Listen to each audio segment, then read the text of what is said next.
विश्व प्रसिद्ध ज्योतिर्लिंग श्री महाकालेश्वर में परंपरानुसार आज दोपहर में भस्म आरती हुई। महाकाल में दिन की भस्म आरती वर्ष में केवल एक ही बार होती है, जिसे देखने के लिए दूर दूर से श्रद्धालु यहां पर पहुंचते हैं। इससे पहले सुबह महाकाल को दूल्हे के रूप में सजाया गया, 1.25 क्विंटल फूलों का सेहरा भी बांधा गया। वहीं भस्म आरती के साथ ही शिव नवरात्रि पर्व का समापन हुआ। यूं तो महाशिवरात्रि का पर्व देश भर में मनाया जाता है, परंतु बाबा महाकाल की नगरी उज्जैन में इस पर्व की बात ही कुछ खास होती है। फाल्गुन माह में राजाधिराज बाबा महाकाल के आंगन में विवाह अर्थात महाशिवरात्रि की धूम रहती है। इसमें 9 दिनों तक बाबा महाकाल का अलग अलग रूपों में श्रृंगार किया जाता है। उसका मुख्य उद्देश्य बाबा को दूल्हे के रूप में तैयार करना होता है। जिस प्रकार शादी से पहले दूल्हे को तैयार किया जाता है, उसी प्रकार रस्में बाबा महाकाल के साथ भी निभाई जाती हैं। वहीं महाशिवरात्रि के दूसरे दिन आज दोपहर में बाबा महाकाल को दूध, दही, घी से पंचामृत स्नान करवाया गया। तत्पश्चात चंदन, इत्र, केसर सहित सुगंधित द्रव्यों से अभिषेक किया गया। इसके बाद बाबा महाकाल को भस्म रमाई गई। भस्मी चढ़ाने के बाद बाबा को वस्त्रों से श्रृंगारित किया गया। फिर भस्मारती हुई। इसमें भगवान को नवीन वस्त्र, सप्तधान्य का मुखारविंद धारण करवाया गया। इसके बाद पुजारियों द्वारा बाबा महाकाल को पुष्प मुकुट यानी कि सेहरा बांधा गया। यहां बता दें कि महाशिवरात्रि पर्व पर भगवान महाकालेश्वर के दर्शन के लिए 44 घंटे गर्भगृह के पट खुले रहते हैं। वर्ष में एक बार दिन में 12 बजे होने वाली भस्म आरती के बाद भोग आरती होती है। इसके साथ ही शिव नवरात्रि पर्व का समापन होता है। वहीं आज सायकाल को पूजन व शयन आरती के बाद मंदिर के पट मंगल होंगे।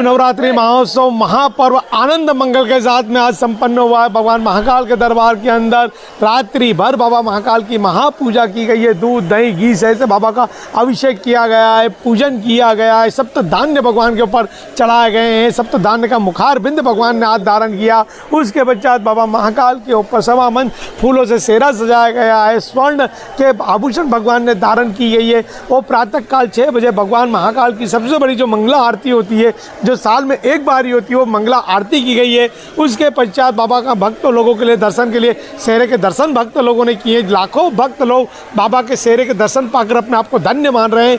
बाबा की माध्यान्ह काल साल में जो एक बार भस्म आरती होती है, वो भस्म आरती की गई है। भगवान के ऊपर भस्म चढ़ाई गई है। भगवान ने यहाँ पे नाचवानों का बोधक बताया है। भगवान के ऊपर भोग लगाया गया, भगवान के ऊपर श्रृंगार किया गया है। और महाआरती के साथ में पालना भोजन के साथ यहाँ महापर्व महाकालेश्वर मंदिर के अंदर जो 9 दिवसीय महापर्व है वो संपन्न हुआ है। जय महाकाल। सप्त धान्य का क्या महत्व लोग इसे रखते हैं? देखिए, सप्त धान्य हमारे संस्कृति अनादिकाल के अंदर धान होता था, वही हमारी संपत्तियाँ होती थी।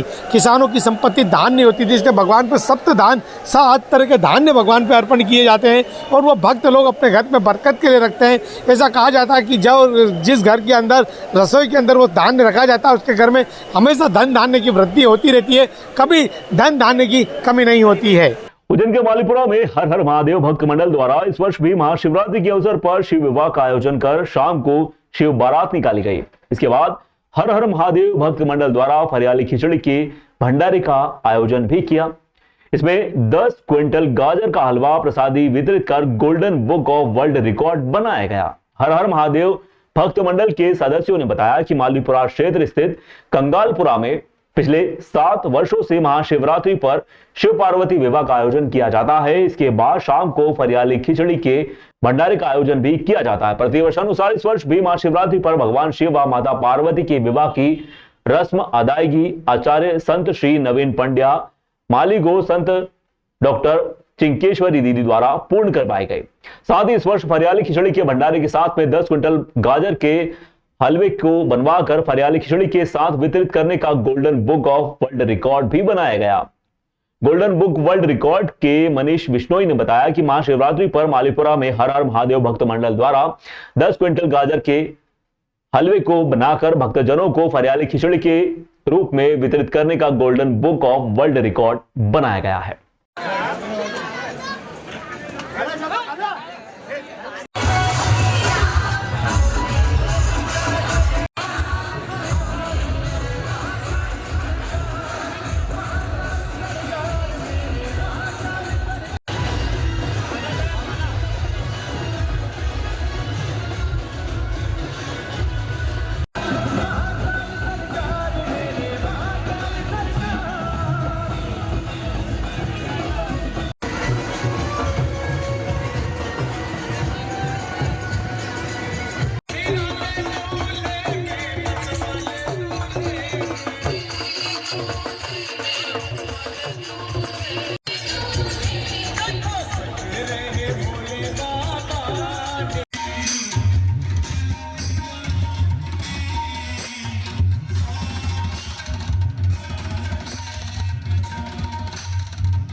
नमस्कार, this is doctor Manish Bishnoi. I am Asia head golden book of world records. आज महाकाल भगवान की पावन नगरी उज्जैन में एक बहुत विशेष आयोजन किया गया है।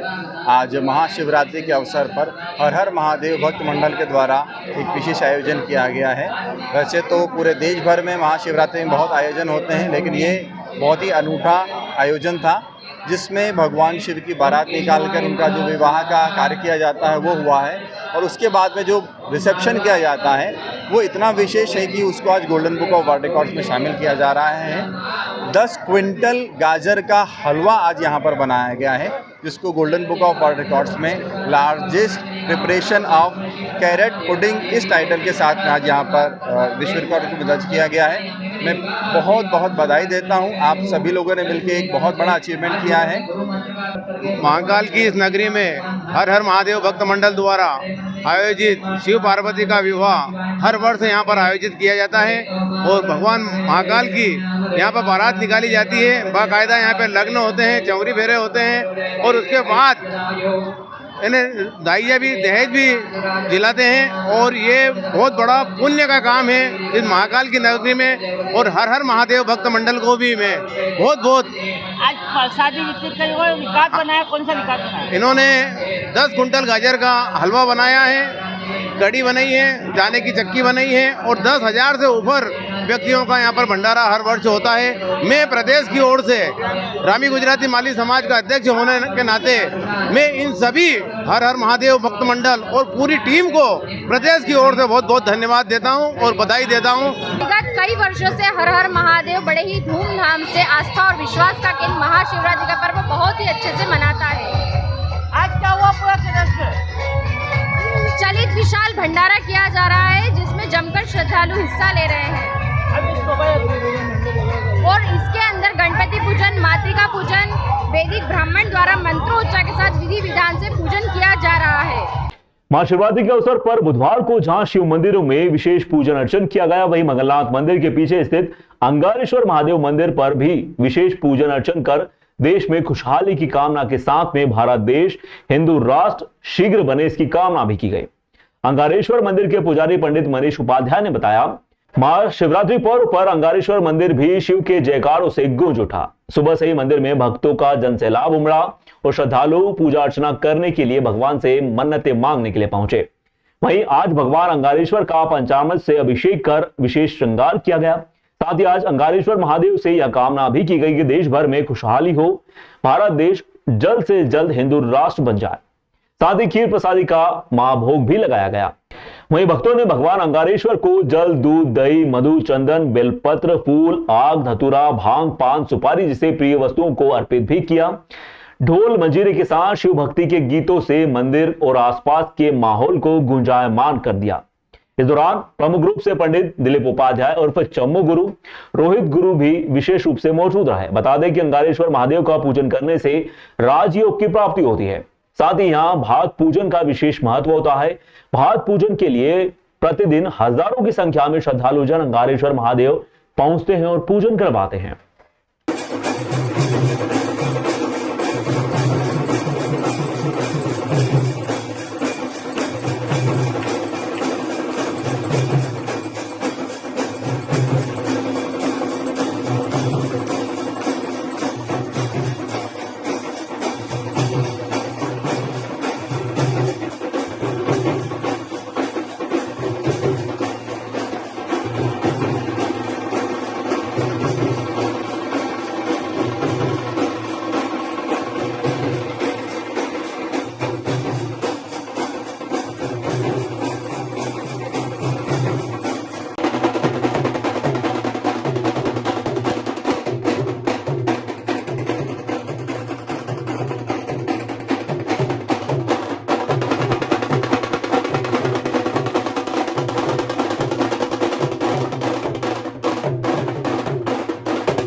महाशिवरात्रि पर्व धूमधाम से मनाया गया है। फाल्गुन कृष्ण पक्षी पंचमी तिथि से शिव नवरात्रा प्रारंभ होता है। उस दिन से सतत आज दिनांत तक 9 दिन तक नियमित भगवान महामंगल अंगारेश्वर भगवान का नाना प्रकार के द्रव्यों से, नाना प्रकार के फल के रसों से स्नान कराकर, पंचामृत स्नान कराकर 11 ब्राह्मणों के द्वारा नियमित 9 दिन तक रुद्राभिषेक और भगवान का भव्य श्रृंगार संध्या आरती की गई। और आज भी प्रातःकाल भगवान महामंगल अंगारेश्वर का भव्य चंदन उपटन लेपन करके भगवान का पंचामृत अभिषेक किया, गुलाल आरती की। और आज जो है संध्या काल में भगवान महामंगल अंगारेश्वर का वर स्वरूप, दूल्हे स्वरूप में विशेष श्रृंगार करके महाआरती की गई है। और आज प्रातःकाल आरती से ही समस्त जो आगंतुक भक्तजन हैं उनको जो है यहाँ फरियाली खीर का नैवेद्य लगाकर नियमित फरियाली खीर का वितरण सुबह 8 बजे से प्रारंभ है। और आज जो है भगवान महामंगल के इस प्रांगण में समस्त विश्व के कल्याण के लिए, भारतवर्ष के कल्याण के लिए, भारत जो है हिंदू राष्ट्र बने और भारत सतत विकास और प्रगति करे, इस हेतु आज भगवान महामंगल अंगारेश्वर से शिव नवरात्रि महापर्व पर प्रार्थना करके महाआरती की गई। नानाखेड़ा पुलिस द्वारा दर्ज तंत्रबंद के नाम पर बलात्कार के प्रकरण में आरोपी दंपति को न्यायालय ने दोष मुक्त कर दिया। यह प्रकरण वर्ष 2022 में भोपाल निवासी पीड़िता द्वारा थाना पिपलानी भोपाल पर सचिन व उसकी पत्नी के खिलाफ बलात्कार की रिपोर्ट दर्ज करवाई गई थी। पीड़िता ने आरोप लगाया था कि सचिन व उसकी पत्नी ने तंत्रबंद के नाम पर उसके साथ बलात्कार किया था। इस प्रकरण में थाना पिपलानी के पुलिस अधिकारियों ने 0 अपराध पर कायमी कर घटनास्थल उज्जैन होने से अपराध की अग्रिम विवेचना हेतु केस डायरी थाना नानाखेड़ा पर भेज दी थी। नानाखेड़ा के पुलिस अधिकारियों ने विवेचना कर अभियोग पत्र सक्षम न्यायालय में प्रस्तुत किया। न्यायालय ने विधि अनुसार विचारण कर बचाव पक्ष के वरिष्ठ अभिभाषक चंदन गेरा के तर्कों से सहमत होकर पीड़ित पक्ष की कहानी को सत्य पाते हुए आरोपी गण को दोष मुक्त किया है। अभिभाषक चंदन गेरा और केस के आरोपी बनाए गए संजय ने मीडिया को बताया कि यह पूरा झूठा प्रकरण था।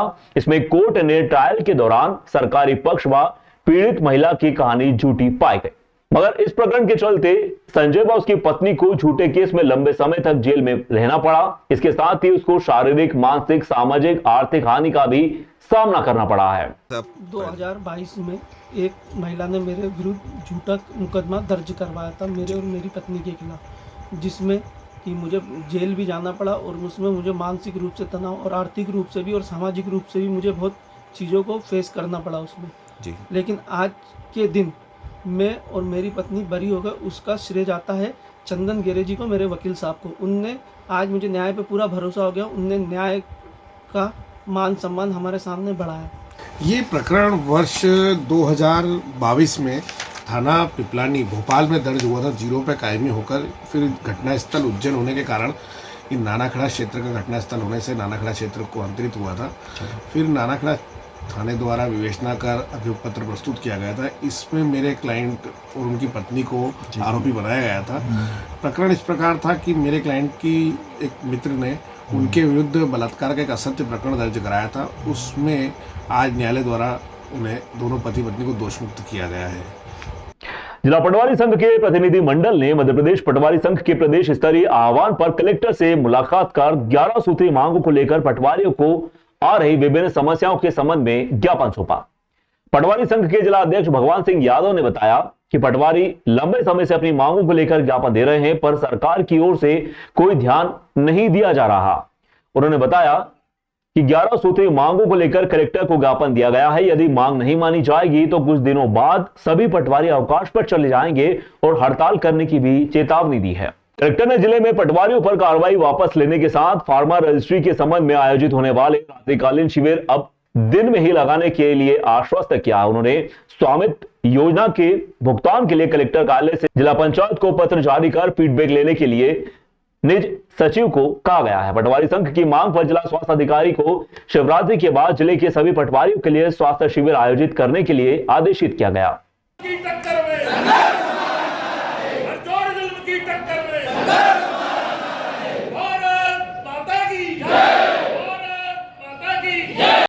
हमने अभी प्रदेश सरकार से 11 सूत्री मांगों को लेकर एक ज्ञापन कलेक्टर महोदय को दिया है, जिसमें हमारी विभिन्न मांगे करीबन 11 सूत्री मांगे, जिससे हमें क्रमोत्ती, समयमान, वेतनमान ये नहीं दिया जा रहा। प्रमोशन के लिए भी हमने भी बताया कि पटवारी से गिरदावर से नायब तहसीलदार का प्रमोशन के लिए दिया जाए, उसके में हमें हमारा 40% आरक्षण किया जाए। एवं मूलभूत सुविधाएं जो हमें दी, एग्रीटेक भत्ते थे जिसे, वो हमारे अभी कुछ दिनों के लिए बंद कर देते, फिर वापस बजट का प्रावधान नहीं होने से बजट नहीं हो पाता। तो शासन से हम भी ये भी विनय करते हैं, निवेदन करते हैं कि बजट का प्रावधान पूरे साल का रखा जाए एग्रीटेक भत्तों का। और जो हमारे पटवारी को जैसे रात में रात्रिकालीन ड्यूटी अनावश्यक लगाई जाती है, उसको भी बंद की जाए। और जिस फार्मर आईडी बनाने में भी इसमें काफ़ी तकलीफ आती, जो कि एक नेट की समस्या गाँव में बहुत ज़्यादा आती, तो उसको भी ठीक तरह से दुरुस्त करवाया जाए, जिससे कि किसानों के प्रति अच्छे काम जल्दी हो पाए। महाशिवरात्रि के उपलक्ष्य में शहर के शिव मंदिरों में दिन भर धार्मिक आयोजनों का दौर जारी रहा। इसके बाद शाम को कई शिव मंदिरों में महाआरती कर फलाहारी खिचड़ी व खीर प्रसादी का वितरण भी हुआ। इसी प्रकार शिवरात्रि महापर्व के उपलक्ष्य में दक्षिणेश्वर महादेव मंदिर, राजेंद्र नगर चौराहा, नीलगंगा में भव्य महाआरती व महाप्रसादी वितरण का आयोजन किया गया। कार्यक्रम का सफल आयोजन भाजयुमो मंडल उपाध्यक्ष शुभम पंडित एवं मित्र मंडल द्वारा किया गया। शुभम पंडित ने बताया कि दक्षिणेश्वर महादेव का भांग से विशेष श्रृंगार किया गया। इसके बाद महाआरती की गई। आरती के दौरान आतिशबाजियां भी की गई। दक्षिणेश्वर महादेव की महाआरती में कई सम्मानीय अतिथिगण भी शामिल हुए। इनमें भाजपा केशव नगर मंडल अध्यक्ष गजेंद्र खत्री, वार्ड क्रमांक 46 के पार्षद कैलाश प्रजापति, भाजयुमो मंडल अध्यक्ष आदित्य प्रजापति के अलावा बड़ी संख्या में श्रद्धालु जन शामिल हुए। आरती के पश्चात फरियाली खिचड़ी का वितरण भी किया गया।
महाशिवरात्रि के पावन पर्व पर शास्त्री नगर के वार्ड 46 के अंदर हमारे शुभम यादव जी द्वारा महाशिवरात्रि शुभम पंडित जी द्वारा एक शिवरात्रि का कार्यक्रम रखा गया दक्षिणेश्वर महादेव पर, जहां पर हमारे अध्यक्ष जी श्री गजेंद्र खत्री जी, हमारे शुभम पंडित जी, हमारे आदित्य प्रजापति जी, हमारे कपिल टांग जी, हमारे कालू यादव जी और मैं स्वयं भी इस कार्यक्रम में उपस्थित हुआ। बहुत ही गरिमामय और एक सनातन धर्म से ओतप्रोत होता हुआ यह कार्यक्रम यहाँ पर किया गया। बहुत सुंदर आतिशबाजी के साथ जिस प्रकार से एक शादी समारोह होता है उसी प्रकार इस आयोजन को यहाँ पर रखा गया और भोजन मतलब प्रसादी वितरण भी किया जा रहा है। हम सब लोग यहाँ पर आए और हमने भी बाबा का प्रसाद प्राप्त किया है और हम चाहते हैं कि जिस प्रकार हमारे शुभम पंडित जी ने कार्यक्रम रखा है पूरे शहर में आज कहीं न कहीं चौराहे पर जहाँ पर शिव मंदिर है वहाँ पर यह आयोजन हुआ है। मैं आज के इस अवसर पर सभी को शिवरात्रि की शुभकामना देता हूँ। बाबा महाकाल की इस नगरी में आज महाशिवरात्रि का पर्व बड़े हर्ष उल्लास के साथ पूरे शहर में मनाया जा रहा है। हमारे माननीय मुख्यमंत्री डॉक्टर मोहन यादव जी ने भी आज सर्वप्रथम बाबा महाकाल के दर्शन किए और पूरे शहर में विवाह समारोह के इस बाबा महाकाल के उपलक्ष्य में सभी मंदिरों में भव्य उत्साह से मनाया जा रहा है। इसी उत्साह के अंदर एक नीलगंगा क्षेत्र में दक्षिणेश्वर महादेव मंदिर पर भी महाप्रसादी एवं भांग का श्रृंगार किया गया। शुभम पंडित मित्र मंडली द्वारा यह बहुत 4 वर्षों से आयोजन किया जा रहा है और बहुत ही सुंदर और अद्भुत आयोजन हो रहा है। आज बाबा महाकाल महाराज की कृपा से पूरे शहर में धूमधाम से आयोजन हो रहा है और हर्ष उल्लास के साथ मनाया जा रहा है। उज्जैन में आईटी पार्क के निर्माण की गति तेज हो चुकी है। करीब 2.25 हेक्टेयर जमीन पर बनने वाला आईटी पार्क हाईटेक सुविधाओं से लैस होगा। मुख्यमंत्री डॉक्टर मोहन यादव के गृह जिले उज्जैन के शासकीय इंजीनियरिंग कॉलेज के सामने बनने वाले शहर के पहले आईटी पार्क का काम जोरों शोरों से शुरू हो चुका है। और भी डाल दी गई है। इसके मुताबिक अभी खुदाई का काम चल रहा है, साथ ही पोकलेन की मदद से मिट्टी डंपरों में भरकर हटाई जा रही है। पहले चरण में 40 करोड़ रुपए से आईटी पार्क का निर्माण Madhya Pradesh industrial development corporation के माध्यम से होगा। मुख्यमंत्री डॉक्टर मोहन यादव ने 21 दिसंबर को आईटी पार्क का भूमि पूजन किया था। उन्होंने कहा था कि आईटी पार्क शहर के विकास में मील का पत्थर साबित होगा। भगवान महाकाल की धार्मिक पर्यटन नगरी अब आईटी नगरी के रूप में भी जानी जाएगी। यह पार्क संपूर्ण मालवा अंचल के युवाओं को तकनीकी रोजगार व नवाचार के अवसर उपलब्ध करवाएगा। एमपीआईडीसी के डायरेक्टर राजेश राठौर के अनुसार मुख्यमंत्री डॉक्टर मोहन यादव की मंशानुसार आईटी पार्क के बनने से कई बड़ी कंपनियों के ऑफिसेस यहां पर खुलेंगे, जिससे करीब 2000 जॉब्स जनरेट होंगी। ऐसे में आईटी सेक्टर से जुड़े वह युवा जो शहर छोड़कर नौकरी के लिए हैदराबाद, बेंगलुरु, इंदौर आदि शहरों में जाते थे, उनका पलायन रोकने में यह मदद मिलेगी। वहीं आर्थिक गतिविधियों में भी विविधता आएंगी। आईटी पार्क आपने देखा होगा कि कितने रिकॉर्ड समय में आईटी पार्क का काम चालू हो गया है माननीय मुख्यमंत्री जी के निर्देशानुसार, और उसकी नींव जो है वो उसका एक्सकवेशन का काम चल रहा है और बहुत जल्दी जो उसका जो बेसमेंट एरिया है वहाँ का काम चालू होगा। और जो समय सीमा निर्धारित है टेंडर डॉक्यूमेंट में, उसके पहले ही मुझे पूरी उम्मीद है कि आईटी पार्क, एक भव्य आईटी पार्क, उज्जैन का पहला आईटी पार्क आप सब लोग के सामने। शिवरात्रि पर्व पर बाबा उमाकांत जी महाराज ने शिव तांडव से बचने का उपाय भक्तों को बताया है। उन्होंने कहा है कि शिव जी व अन्य देवी देवताओं जैसे जल, पृथ्वी, वायु, आकाश खुश रहेंगे तो आपको धन धान्य से पूर्ण कर देंगे। नाराज होने पर भूकंप, बाढ़, तूफान आदि के रूप में सजा देने लगते हैं। बाबा उमाकांत जी महाराज ने बताया कि शिव तांडव का अर्थ है शिव जी का तांडव नृत्य। यह नृत्य शिव जी तब करते हैं जब वे क्रोधित होते हैं। इस नृत्य के दौरान शिव जी के डमरू की आवाज सुनाई देती है जो प्रलयकारी होती है। उन्होंने बताया कि शिव तांडव से बचने का उपाय है शिव जी की पूजा अर्चना करना, उनके नियमों का पालन करना, इसके अलावा प्राकृतिक संसाधनों का संरक्षण करना, उनका दुरुपयोग न करना शिव तांडव से बचने का एक सही मात्र उपाय है। चाहे भूकंप आवे और चाहे तूफान आवे, चाहे बाढ़ आवे, ये तकलीफ देंगे आपको। इसलिए इनका जो नियम है उसका सबको पालन करने की ज़रूरत है। और शिव जी को जब श्रृंगार करना होगा तो जैसा अलार्म बजता है ऐसे वो डमरू बजाएंगे और डमरू सबको सुनाई पड़ेगा। अब वो डमरू किस तरह का होगा, आप कोई कहने को न रह जाओ कि हमने तो डुगडुगे वाला डमरू नहीं सुना। डमरू इसी तरह से बजेगा तेज आवाज़ें होंगी और चिंगारियाँ निकलेंगी, और जहाँ वो चिंगारी गिरेगी वहीं चाहे गांव हो और चाहे आदमी हो, चाहे जानवर हो, चाहे धरती हो, चाहे खेत खलिहान हो, वो नष्ट हुआ दिखाई पड़ेगा आपको। आवाज़ होगी और धरती हिलेगी, उसमें बहुत जाएंगे। आपके समझ लो, चाहे ये जो लड़ाई करने के लिए मरने मिटने के लिए तैयार हैं, चंडी उनके सिर पर सवार हो गई और बुद्धि भ्रष्ट कर दिया, तो वो एटम बम, परमाणु बम और ये टोप और ये क्या क्या जो बना रखा है, इसकी आवाज़ें सुनाई पड़ेंगी। महिदपुर के ग्राम बागला में आयोजित 5 दिवसीय क्रिकेट टूर्नामेंट का फाइनल मैच आज संपन्न हुआ। इस अवसर पर समाजसेवी विजय सिंह गौतम ने मुख्य अतिथि के रूप में शिरकत की। उन्होंने क्रिकेट ग्राउंड पर पहुंचकर टीमों से मुलाकात की, उनका उत्साहवर्धन भी किया। आयोजक व टीमों ने समाजसेवी का पुष्पमाला पहनाकर स्वागत किया। बड़ी संख्या में दर्शकों ने रोमांचक फाइनल मैच का आनंद लिया। मैच के समापन के बाद विजेता व उप विजेता टीम को समाजसेवी ने नगद पुरस्कार व ट्रॉफी देकर पुरस्कृत भी किया और बधाई भी दी। इस अवसर पर आयोजकों ने बताया कि यह टूर्नामेंट क्रिकेट प्रतिभाओं को बढ़ावा देने, युवाओं में खेल भावना को प्रोत्साहित करने के उद्देश्य से आयोजित किया गया था। उन्होंने कहा कि इस टूर्नामेंट के माध्यम से हमें युवाओं की प्रतिभा को देखने का अवसर भी मिलता है और हमें उम्मीद है कि यह टूर्नामेंट आगे भी सफलतापूर्वक आयोजित होते रहेंगे। देखिए, ये 5 दिवसीय मैच था। 21 तारीख से ये गौतम ट्रॉफी का मैच था और इसमें 16 टीमों ने भाग लिया है। ये बागला गांव में, महिदपुर विधानसभा क्षेत्र का बागला गांव है। इस बागला गांव में अजय कछावा, लखन जी, राहुल जी और सभी लोगों के मिलके और पूरी इनकी टीम ने, हमारे यहाँ के सरपंच जी, सबने मिलके इस खेल का आयोजन किया था। इसमें अभी संगम महिदपुर और कालियादा महल घटिया विधानसभा की टीम दोनों ही अपना जोर आजमा रही है। आज मैं यहाँ पर उपस्थित हुआ हूँ। मेरे इस कार्यक्रम के मुख्य अतिथि सम्मानित श्याम परिहार जी थे, विक्रम जी शर्मा साहब थे। मैं आज यहाँ पर उपस्थित हुआ, मैंने सभी खिलाड़ियों का स्वागत किया है। घटिया विधानसभा की कालियादे से पधारे हुए सम्मानीय असम पटेल जी और हमारी संगम टीम के कप्तान जी, दोनों का हमने स्वागत किया। पूरी टीम का हमने इस्तकबाल किया, उनका स्वागत किया।